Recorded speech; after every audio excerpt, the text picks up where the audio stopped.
حسود یہ سن کر اپنے آپ پر قابو نہ پا سکا اور وہ اختیار پکار اٹھا، کیا وہ اس بات پر روتی ہے کہ اس کا اونٹ غائب ہو گیا اور اس پر بے خوابی نے اس کی نیند حرام کر رکھی ہے؟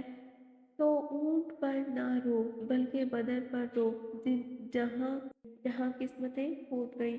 مزید چند اشعار کہے جن میں اپنے بیٹوں پر آہ بھی کی۔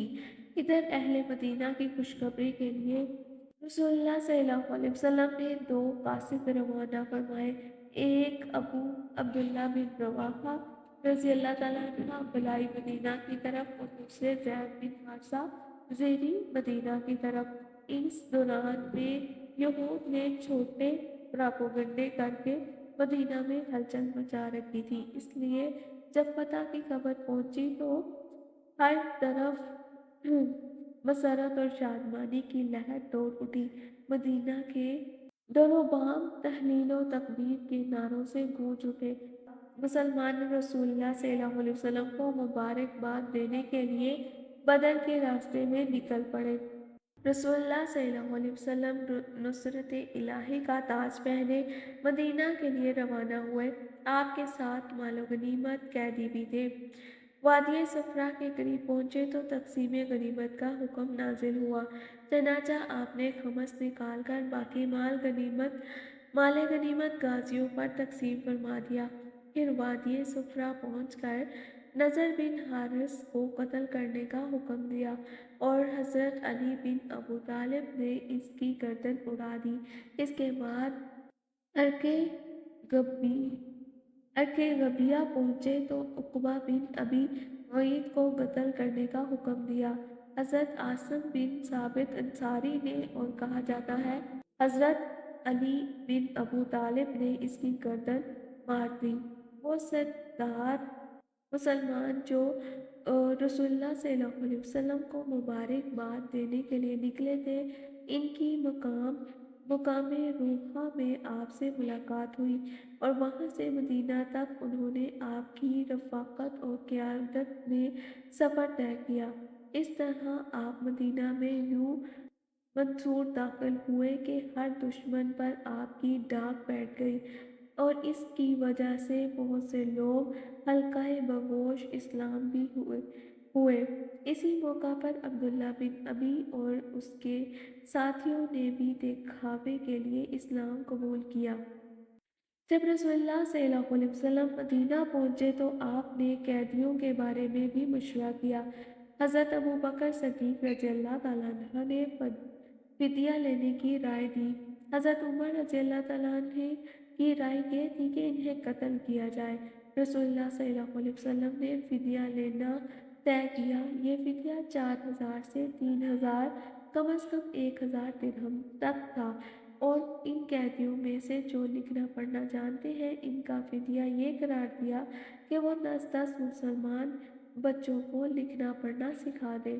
بعض قیدیوں پر احسان کیا گیا اور انہیں فدیہ لیے بغیر رہا کر دیا گیا۔ رسول اللہ صلی اللہ علیہ وسلم کی صاحبزادی حضرت زینب رضی اللہ تعالیٰ عنہ نے اپنے شوہر ابو العاص کے فدیے میں جو مال بھیجا ان میں سے ایک ہار بھی تھا۔ یہ ہار حضرت خدیجہ کا تھا۔ انہوں نے حضرت زینب کو رضی اللہ عنہا کو ابو العاص کے ساتھ رخصت کرتے وقت یہ ہار انہیں دیا تھا۔ جب رسول اللہ صلی اللہ علیہ وسلم نے اسے دیکھا تو آپ پر رقت طاری ہو گئی۔ آپ صلی اللہ علیہ وسلم نے صحابہ رضی اللہ تعالیٰ عنہ سے اجازت چاہی کہ ابو العاص کو بلا فدیہ چھوڑ دیں۔ صحابہ رضی اللہ تعالیٰ عنہ نے ایسا ہی کیا، چنانچہ آپ نے ابو العاص کو اس شرط پر رہا کر دیا زینب کو چھوڑ دیں گے۔ ابو العاص نے مکہ جا کر ان کا راستہ چھوڑ دیا اور وہ مدینہ ہجرت کر گئی۔ نبی صلی اللہ علیہ وسلم جس وقت غزوہ بدر کے لیے تشریف لے گئے تھے، آپ صلی اللہ علیہ وسلم کی صاحبزادی حضرت رقیہ رضی اللہ تعالیٰ عنہا بیمار تھیں۔ وہ حضرت عثمان کے عقد میں تھی، لہٰذا آپ نے انہیں حکم دیا کہ ان کی تیمارداری کے لیے مدینہ ہی میں رہیں، تاہم انہیں بھی بدر میں حاضر ہونے والے کا اجر اور حصہ ملے گا۔